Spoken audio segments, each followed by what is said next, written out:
The 2024 season is almost over, and that means the 2025 offseason is right around the corner. So we're here with another mock draft for you.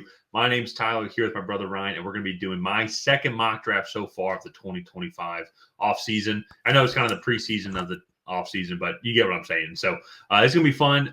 Be sure to subscribe if you do like mock drafts. We have a mock draft coming out every single week between now and the week of the draft. Ryan and I, we rotate weeks. If you want to go check out Ryan's mock draft from last week, go ahead and check out on the channel as well. Leave a like and a comment. Let us know what you think of this mock draft. Make fun of me all that you want, and let me know where I got things wrong, which will probably be on the first pick. So we'll just go from there. But Ryan, I will say I'm kind of glad the Jags won because I was already thinking about this. Like, kind of want to mix it up because I don't just want to pick Travis Hunter first overall again to the Jags.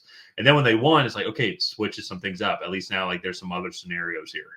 And so looking forward to kind of diving through this because this draft is going to be absolutely wild. So yeah, no, it's going to be crazy. It's hard to predict like where these guys are going to go. Where I felt like last year there was a clear hierarchy. Top three teams needed a quarterback. You had three elite quarterback prospects. Then obviously like Marvin Harrison Jr., Joe Alt, Malik Neighbors, those guys were fantastic prospects as well. Then you had three other quarterbacks that we knew were going to go in the first round, but just didn't know where, that came off relatively soon. And it kind of felt like we were able to narrow in on who was going to be first round picks. There really weren't too many shockers, if really any at all. And for me, I think this draft is going to be the complete opposite. I mean, realistically, I could see Travis Hunter going number one overall, even over some of these quarterbacks to a potential quarterback needy team. And then also, like, I could see teams maybe being like shy away from Travis Hunter because I do think you need a creative coach to be able to utilize him in certain situations. And he is an all-time great player. Don't get me wrong. He's the number one player on my board. It's just he's a unique prospect that we've never seen before. Absolutely. Yeah. So it's going to be fun. Let's get into it here. Let's pull up PFF. And so starting off right now, you're talking about QB needy teams, and that is exactly what the Raiders are going to address here. As of right now, I have my quarterback one as Shedeur Sanders. I can understand how I can definitely see how Cam Ward's maybe a little more toolsy, but I think as of right now, and I think also too just the progression, I think that Shedeur Sanders will provide. I think he's going to help out that Raiders team. So I'm going to go with Shedeur Sanders here as the first overall. And then Cam Ward, number two to the Giants. I'll get to that here in a second. But I like Shedeur Sanders. I liked him a lot. I was high on him last year. Obviously, everything with Colorado was super exciting. But just watching him play and how he can go through his progressions, I thought he did a good job running that offense, especially, too, with a minimal offensive line, especially last year. And things have improved overall. This team's done significantly better this year. So, but Shedeur Sanders going to the Raiders. Cam Ward is going to go to the Giants here. In my last mock draft, the Giants were just slightly outside of the range for these two quarterbacks, but my last mock draft was a couple weeks ago. And so I tooled around with the idea where they don't go with a quarterback here in the first round. That was then. Now that they're in the top two, like, they're going to be taking one of these two guys, Brian Daboll, Joe Schoen. If they still have a job, they're going to want to try and build a guy and try and develop this guy and forget about Daniel Jones as quickly as possible. So Cam Ward, he has a lot of great skill sets. We were lucky enough we saw him play live at the Georgia Tech game. Not the team's best game, but, man, he made some absolutely amazing throws, and you can absolutely see the overall hype. Moving on to your Patriots here. Very interesting spot now, the top two quarterbacks going off the board. This, I think, is where the draft really starts because it just makes sense that the Raiders and Giants have to do that. And then kind of what we were talking about before is where does Travis Hunter go? And this is where I think it's very interesting for your Patriots who need a lot of defensive help. They need a lot of offensive weapons as well. And I actually have them going with Tet McMillan here. And so I think Christian Gonzalez is your CB1. I think you guys have that. I think it's you can maybe see them go Mason Graham, maybe Abdul Carter. But you guys need weapons. Drake May is legit. And imagine if you have Tet McMillan and then you go get T. Higgins in the offseason. And then Pop Douglas has been a guy that has developed to be a pretty consistent receiver. It's Pop Douglas, right? It is the main go-to guy. Yeah. You're on mute. And so. DeMario, Pop Douglas, it's whatever. Like, it goes by both. Perfect. Yeah. And so I think that's a pretty solid receiving trio right there that you could at least work with as Drake May keeps developing, and they can only get better from there as well. So, Carolina Panthers here. Offensively, it's great seeing Bryce Young do significantly better. Chuba Hubbard has had a great year. Jonathan Brooks was great to see him back in play, but he just tore his ACL again, so that's unfortunate. It would have been really fun to see him keep playing, keep developing. Offensive lineman playing well. Xavier Legette is doing legit. Adam Thielen's still a solid veteran. And so, to me, I think this defense needs absolutely so much help. But I also feel like it would be very interesting if Dave Canales had another gadget guy to kind of go along with him. And I know Carolina Panthers secondary, even if you look at PFF, actually isn't atrocious. But Travis Hunter, I think, is just too good of a prospect for him to come down here, have him, if he's the primary corner and he primarily plays corner, I think it helps out on the defensive side of the ball. This is such a deep edge rushing class. They're going to be picking, I think, 35th or 36th. You're on mute again. Just stay off mute. No, sorry. It's just because I'm coughing and sneezing. But I think the Bears have that pick. It's the last pick in the trade. So they have 50 from LA. Okay. But still a top 50 pick. They're still going to be, it shows you how deep this defensive line class is. There's still going to be guys there. And you'll be able to see them here as we go down because there's going to be a lot of edge rushers taken here.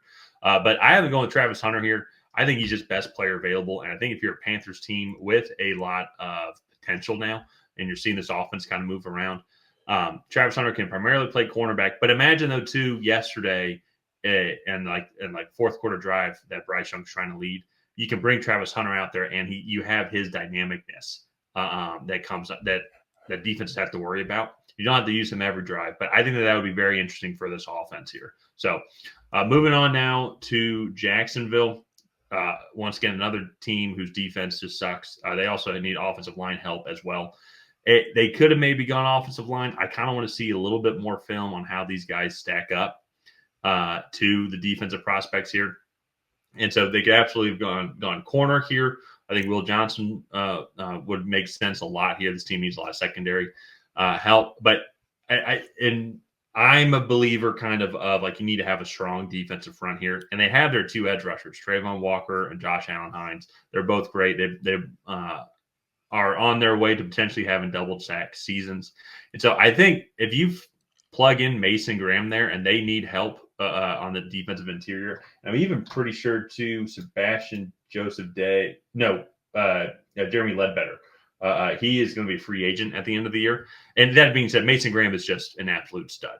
I think if you plug him in there, that's a very formidable defensive line. And Mason Graham's going to take up a lot of guys on the interior, potentially giving up one-on-one matchups with Trayvon Walker and Josh Allen on the outside.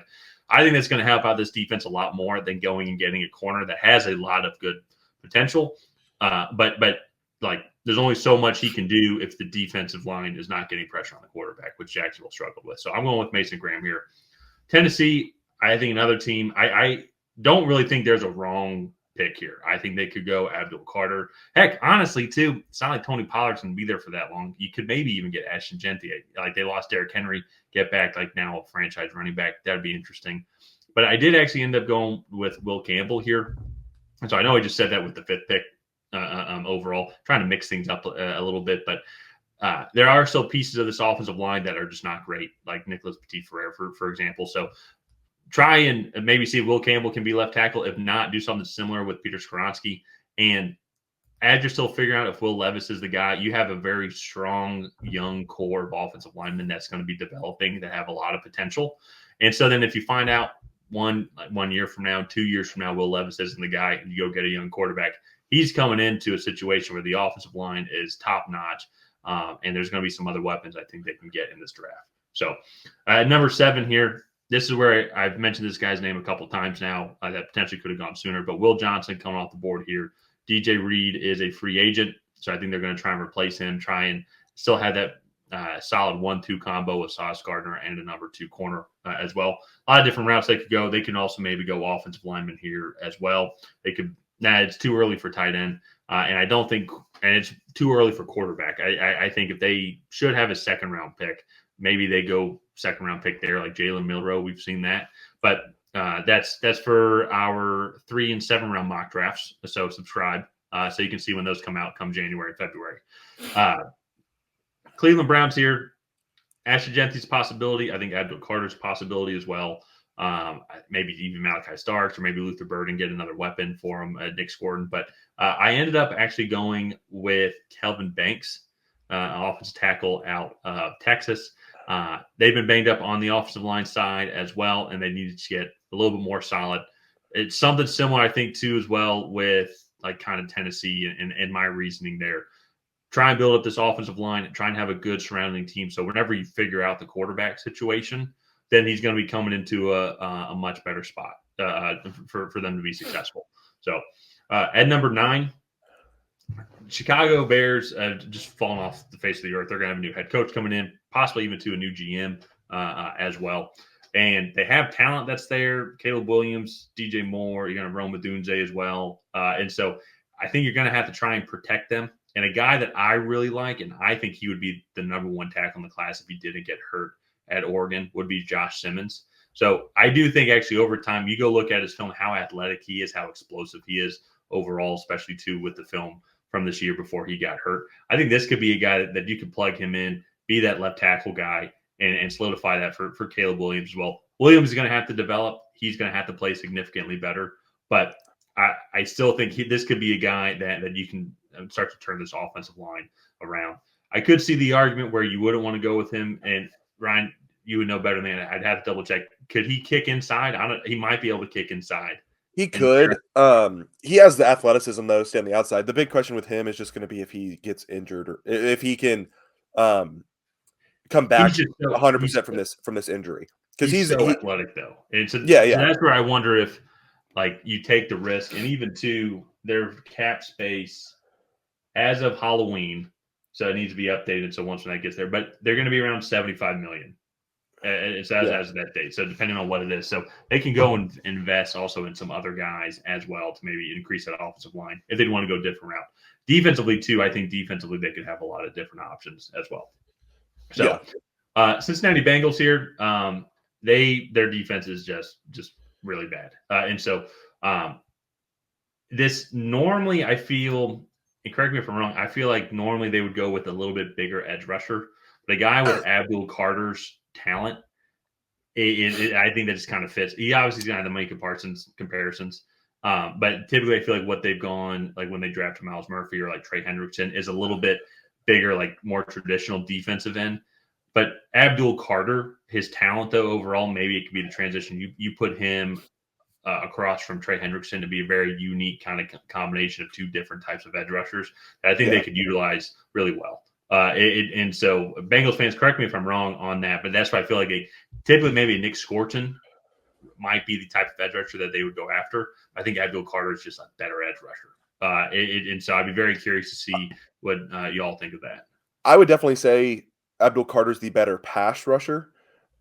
Here, I think it does remind me a little bit of like the Jamar Chase pick over the Penei Sewell. It's like, all right, do you want the steady tackle or like the big playmaker? And Abdul Carter he's going to get you a lot of sacks. He's not the edge that Nick Scorton is, even though Nick Scorton might not get you as many sacks. So it's just kind of however you want to play it, because he is. And that's where I feel based off the Bengals defense now. But that being said, though, it might be a whole new defensive regime that's coming in, so they might want to have a whole new philosophy. So maybe they go Abdul Carter. He's just too good a talent, I think, to have him drop outside the top 10. Speaking of Nick Gordon, I have him going to the Saints here. We already kind of talked about it, but he's just a huge edge rusher.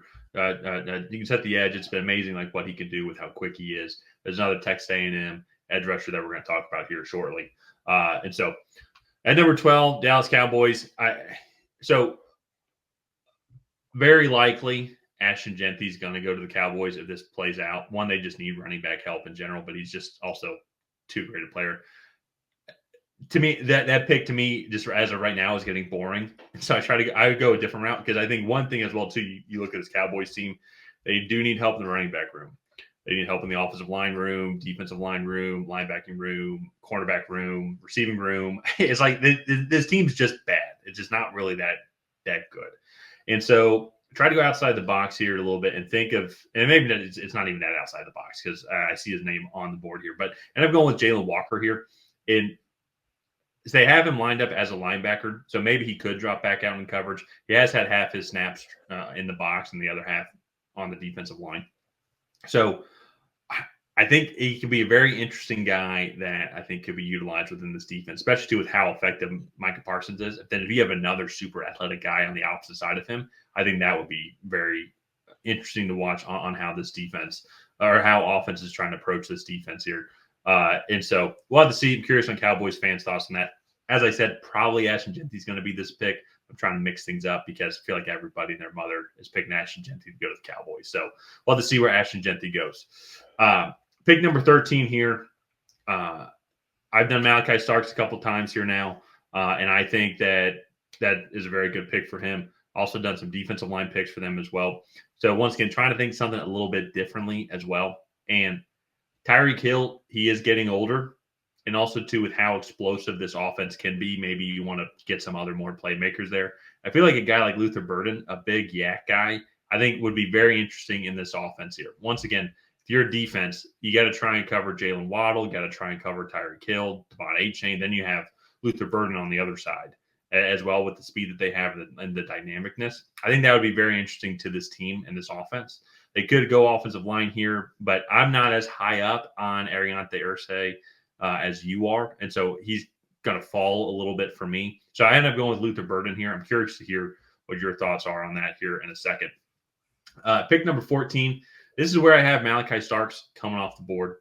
Kind of looking back on this pick because I did this draft earlier this morning. I think like he's just a good player. He's best player in the safety position. This team just needs help overall. And the Colts do have who's the guy here? Julian Blackmon is going to be a free agent, so maybe they would want to replace him. But that being said, it's like this is a very young secondary still overall. So would they want to approach safety there?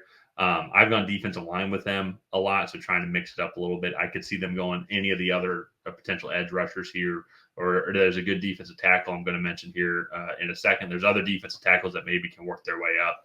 So that could be an area. I wouldn't be surprised if they address linebacker at some point in this draft. They just need some linebacking help overall.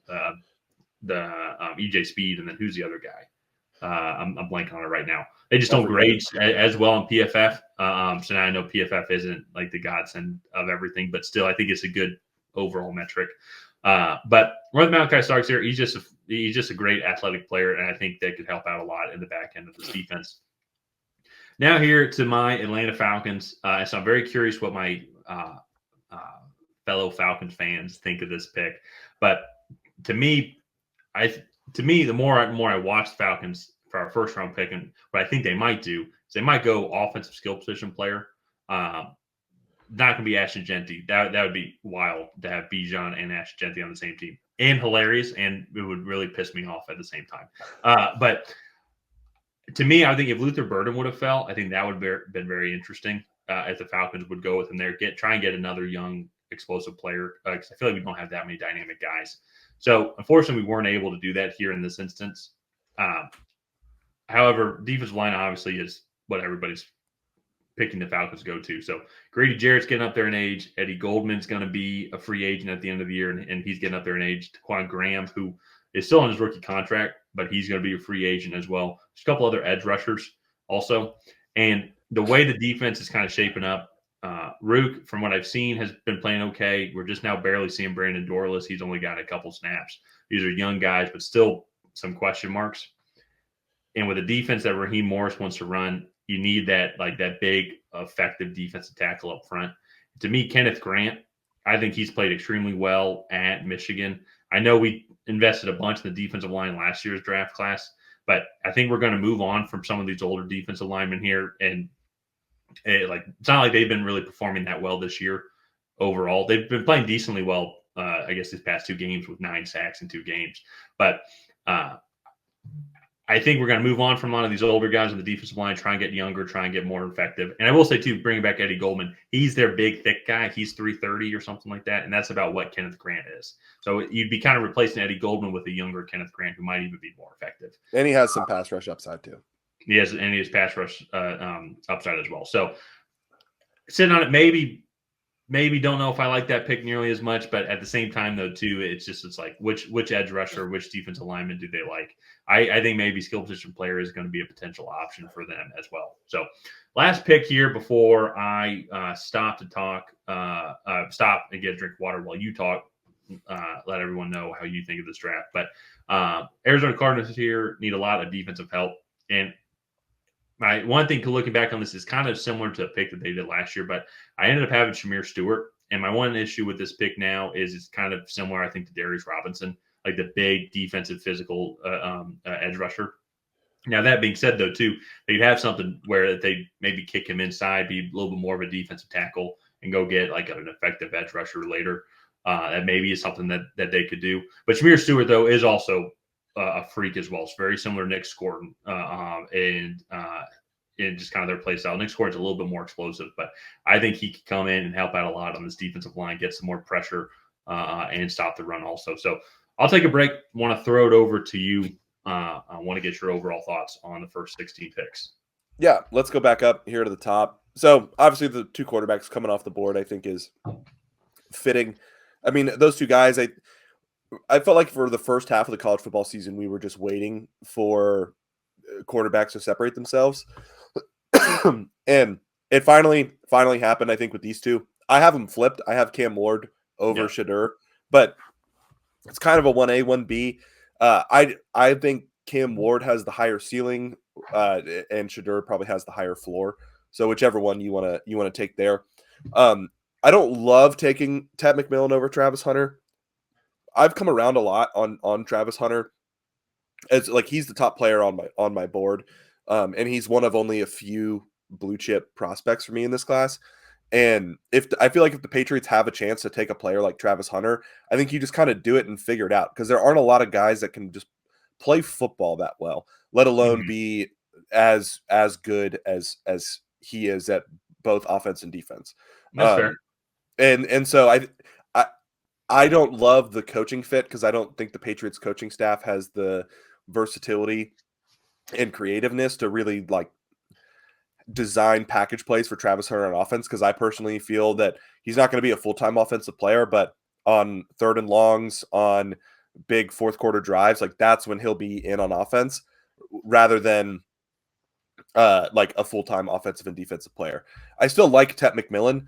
I just think he's going to go more in that like 8 to 12 range, because I don't necessarily feel like he's not as good as Malik Neighbors, and he's not as good as Marvin Harrison Jr. He's not as good as Jamar Chase. Like, I think when you see guys go in the top 5, they're like these elite talents, and he is elite in his own right, and he's the best pure wide receiver in this class. Yeah. I just don't know. Like, if you compare him to prospects of the past, I don't know if he's that good.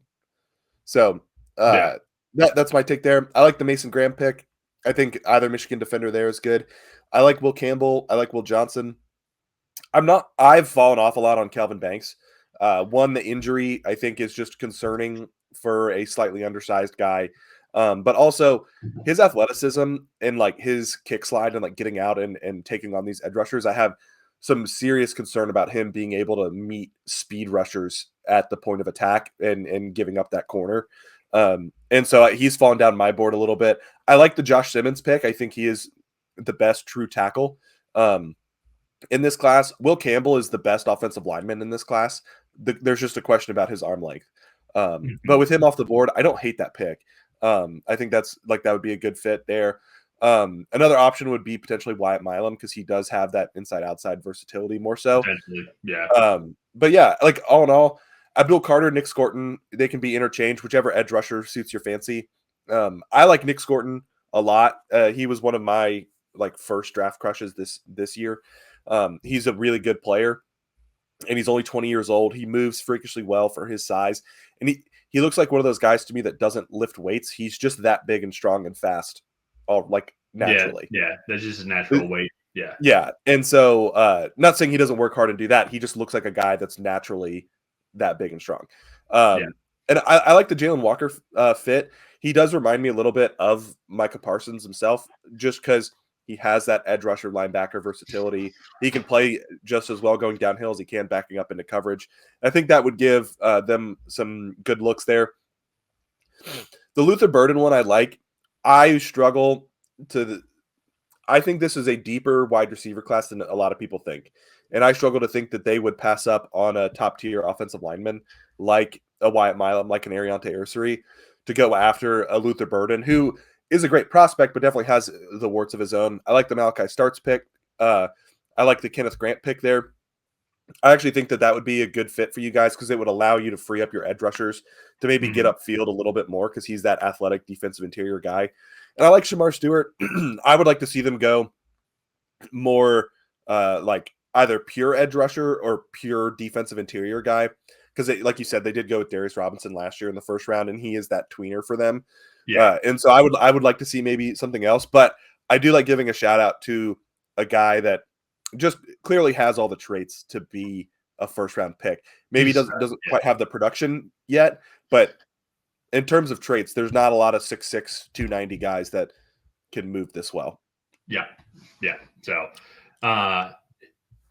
getting back to this now, though, San Francisco is on the clock. And what made me kind of think about this is probably what everybody's been thinking about this, especially too with it's the last week of fantasy as well. It's like Christian McCaffrey's hurt, Elijah Mitchell's been out for the season, Jordan Mason's on IR, and now Isaac Orendo has sprained his foot. So it's like I think they need a fifth running back here. Ashton Jeanty, I think, but it is the pick that I'm going to go with. But also too, it's like CMC, he's only going to be around for so much longer, and I think it'd be a great kind of transition to Ashton Jeanty as well. And we're seeing this now with a lot of teams. They have a kind of, it's weird, like running back by committee, but it's like they utilize both effectively. I mean, like go look at the success from the Lions. Go look at the Atlanta Falcons with Bijan and Tyler Algier. Go look at there's another example. Saquon on the Giants. Well, that's just him. But yeah. But in this instance, though, they would be transitioning, I think, from Kenneth Walker and Zach Charbonnet. Like there's like the main guy, but then the number two guy still gets a lot of snaps, a lot of carries.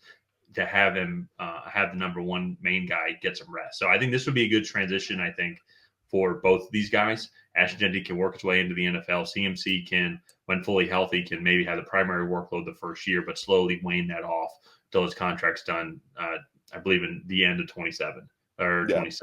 So it's still a significant amount of time. And then you still have that main, like, huge dynamic playmaker for that Kyle Shanahan offense.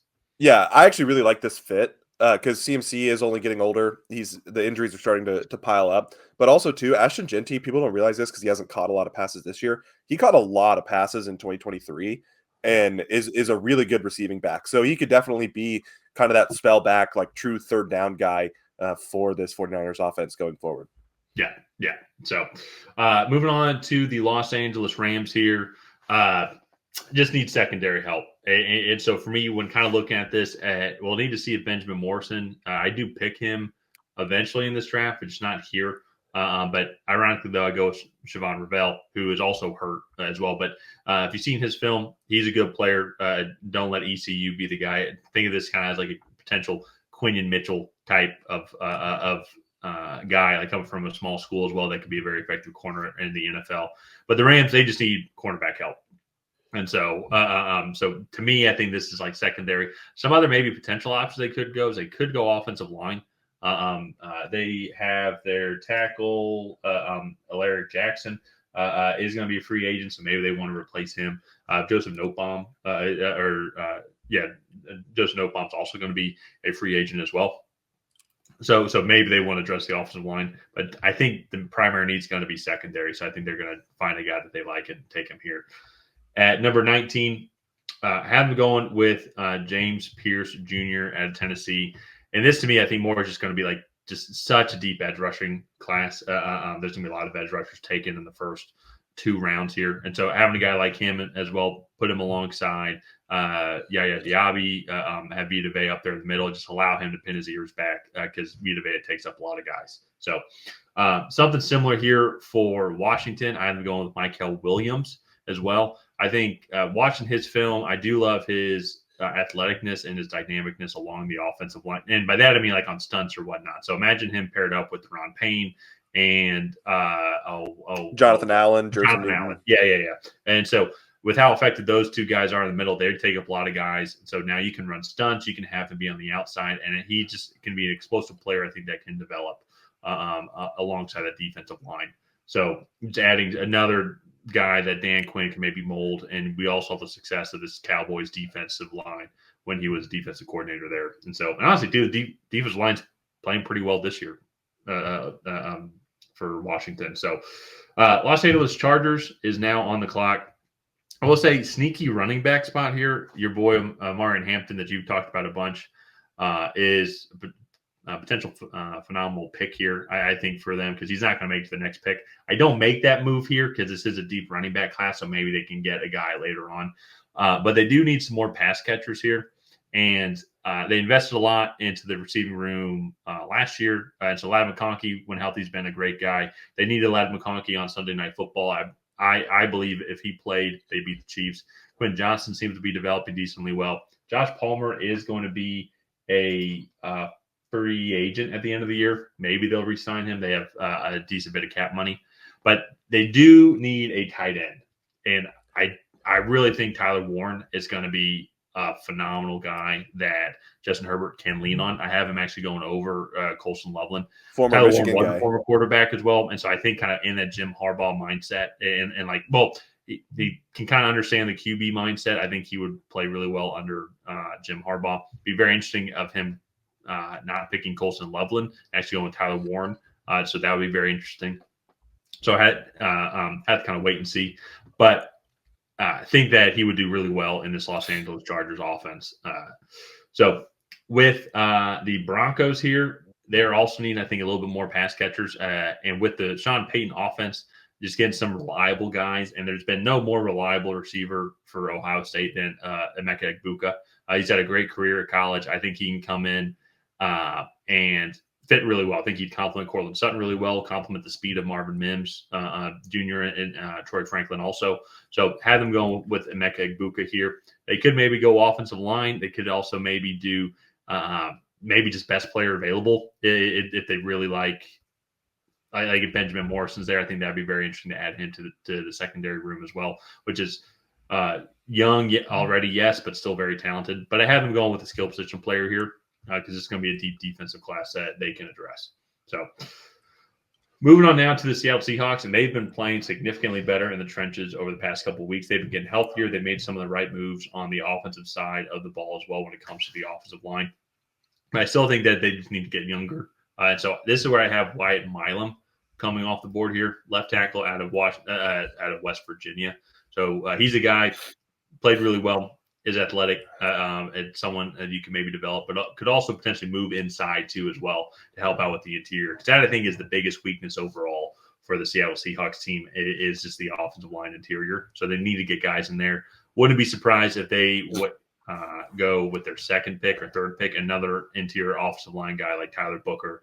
Potentially could take him here. I've seen some mock drafts where they take Tyler Booker here with their first overall pick in the draft. So going down to the wire now here, Baltimore Ravens. This is where if Benjamin Morrison does come, I think that this would be the spot where he would go.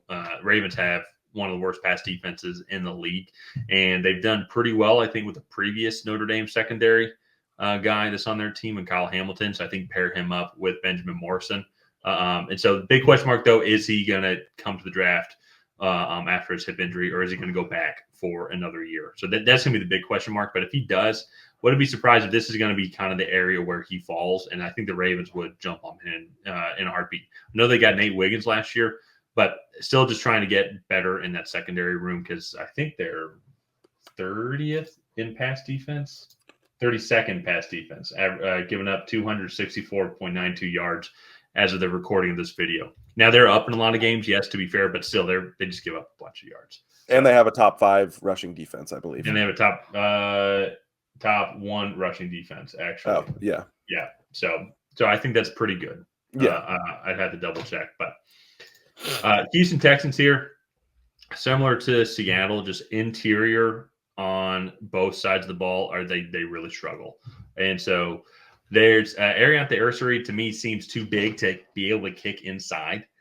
He seems more like a left tackle to me. Correct me if I'm wrong here in a second. So I ended up actually in this instance going on the other side of the ball, and I went with a guy, Tyleik Williams, out of Ohio State. Just watching his film, it doesn't seem like he loses that much. At minimum, maybe it's a draw, but he can provide a lot of pressure here. He just seems like a very solid, consistent guy.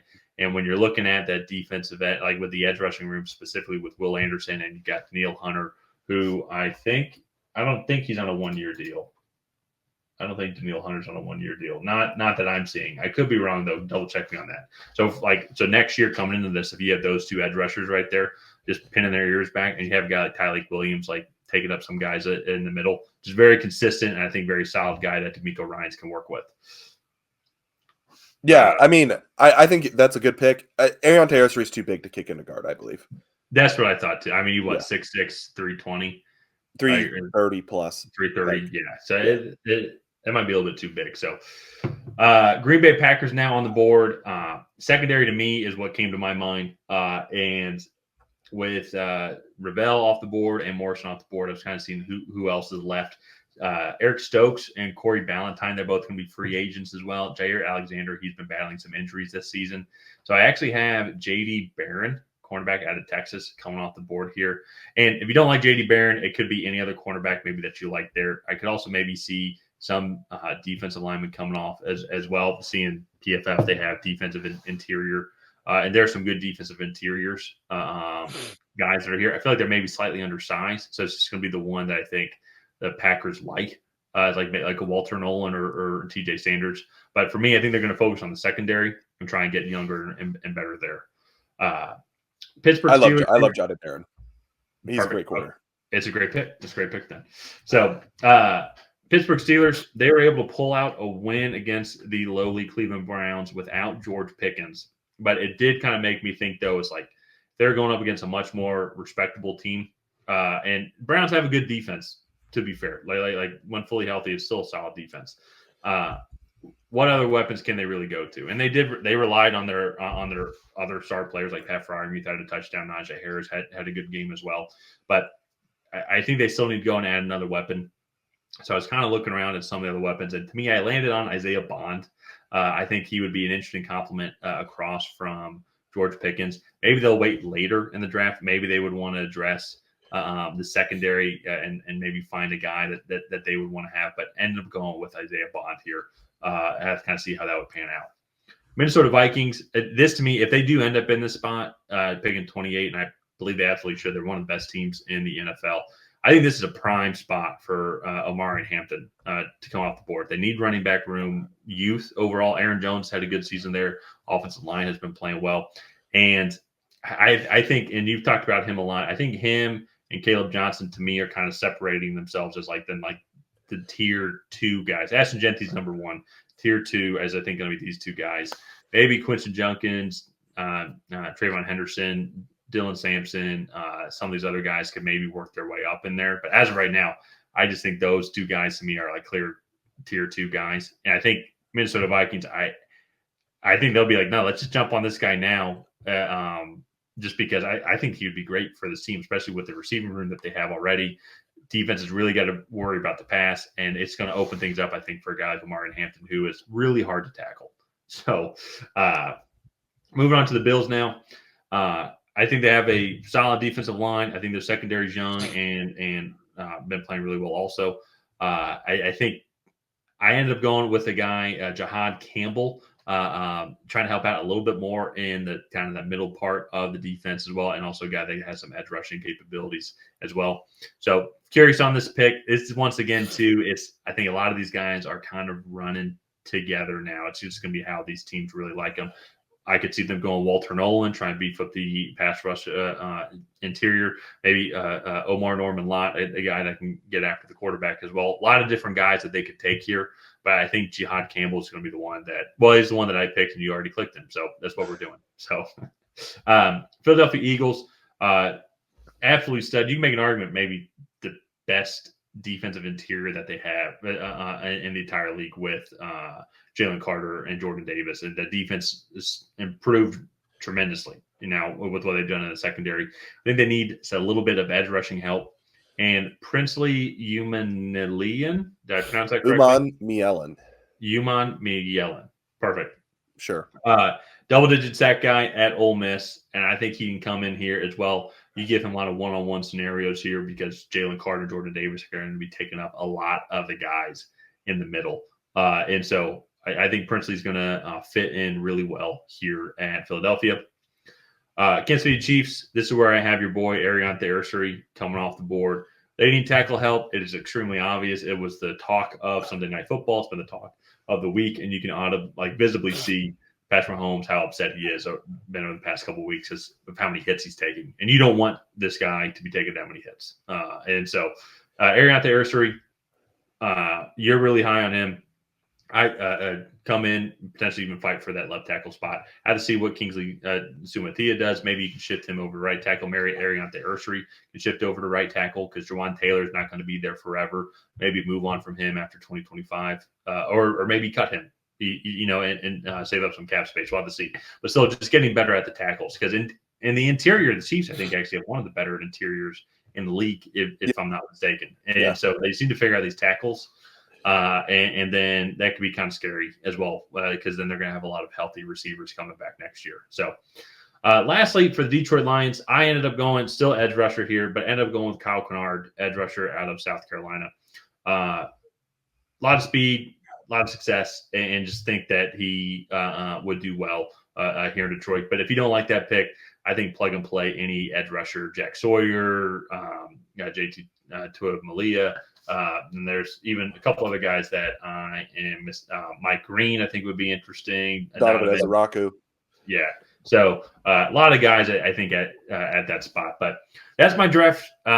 Fun. And it's a neat exercise too, because even looking back at it, I'm reviewing it before we record, and some picks I just don't like. That's kind of wrong. Some picks it makes you question more if you like them, and some I'm like, I don't really like this pick. So I just don't think the team needs it. Maybe the player is good, but it just might not be the right fit. So it's going to be fun over these next several months to see how wrong we are.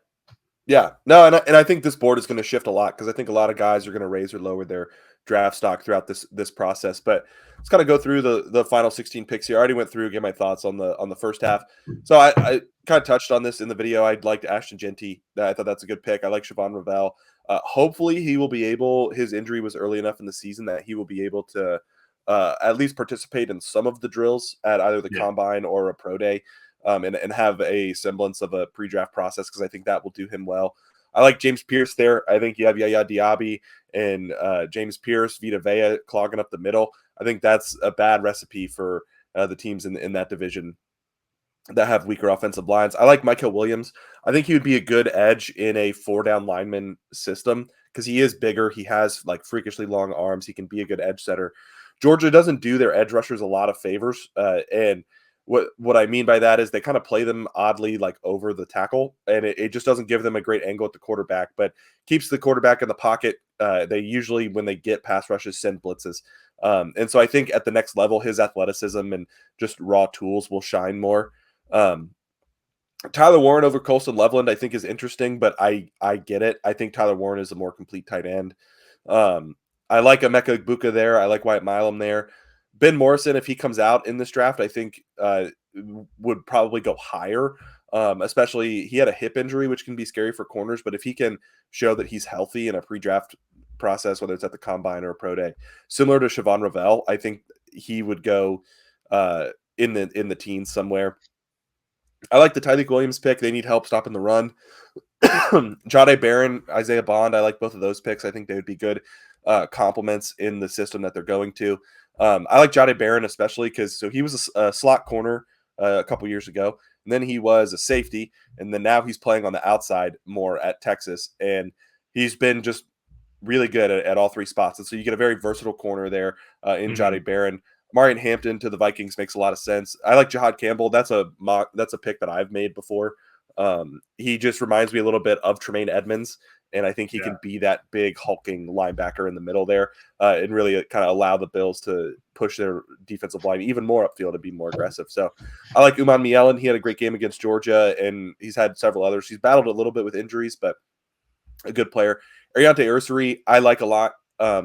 You just don't get guys at 6'6", 330, 335 that move like that. So, my one thing with him, just watching film on it, seems like he's just kind of on his toes. It seems like he's like leaning over a little too much.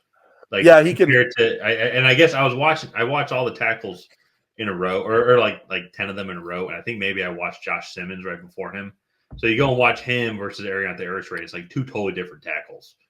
Yeah. And so I'm curious. One thing that concerns me with Ursary is just then compared to Simmons is just his speed to pull. Like if they're doing screenplays or if they're doing something like that. I wonder just what his speed is going to be overall because he is so big. So I actually think he moves pretty well. My big thing is you can tell he's a little bit stiffer than some of the more fluid athletes that tackle in this class. To me, he's the true tackle version of Kelvin Banks. So I like Kelvin Banks. I just think Kelvin Banks is a guard.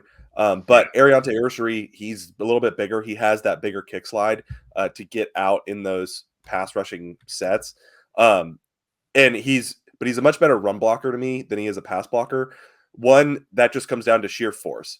Josh Simmons is more of a finesse blocker, while Ariante Ursary is just an overwhelming powerhouse. And so it's just two different types of tackles. For a team like Kansas City that they like to run the football, they like to run it between the tackles, I think Ariante Ursary is a really good fit. I think he goes higher than this just because I don't think you get his traits a lot in the NFL. And so I think to me, after picks 10, 11, you're really out of guys where you're this is a true start from day one.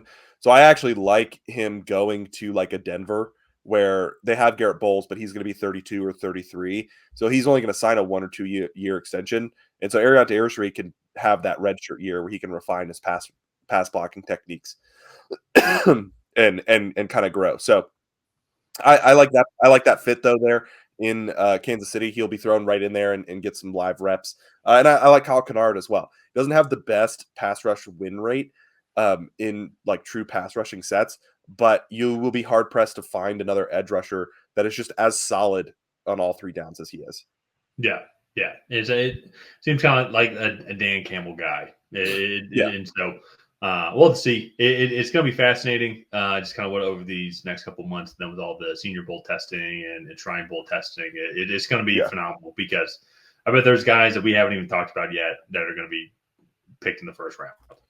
Oh, most likely. I feel like that happens every year. There's always that late round riser. I remember Christian Watson came onto the scene, and he was a very early second round pick, but he came onto the scene pretty late in the draft process, and then all of a sudden went top 50. So we'll see. We'll get more and more information from these NFL franchises as this process moves along more. But all in all, I think this is a great mock draft. I think for the information that we have currently, I think it's a good one. There were no trades, but I right now all 32 teams have a first round pick. So I like getting to talk about all 32 teams also. So yeah, same. I wouldn't be surprised. This would be kind of my last thought on it. Last year, there's so many trades because the guys were so good that I could see people giving up a little bit because you just see the talent that's there, and if they fit their system, if you can make something work. But this year, though, I wouldn't be surprised if there's not that many trades because kind of as you said, it's after a certain point, in 8 and 9, do you really want to give up kind of a valuable third or fourth round pick on a guy that could potentially fall all the way to that point? Just because the parity from picks 15 to 55 is not as much as what it was last year. Well, and I think it's going to be interesting too to kind of see, because I remember in 2022 we went through that for those first 10 picks, and we're like, man, there have been no trades, nothing at all. And then it was they rattled off 3 or 4 trades right in a row. So I think what's going to happen is you're going to have these tiers of players that teams are going to kind of categorize guys by, and then as that tier starts to dwindle, you'll have a bunch of teams kind of looking to move up and get into that tier of player, so they don't get stuck with what they feel is a lesser player. And so I think that'll be an interesting kind of game that all these teams are playing. But Yeah. Let's go ahead. Let's wrap up this mock draft here. If you guys have not already, please go ahead and like and subscribe. That is the best way to help out the channel. While you're down there, go ahead and leave a comment on what you thought of Tyler's mock draft. Did you love it? Did you hate it? What would you have done differently? And other than that, we will see you guys next time.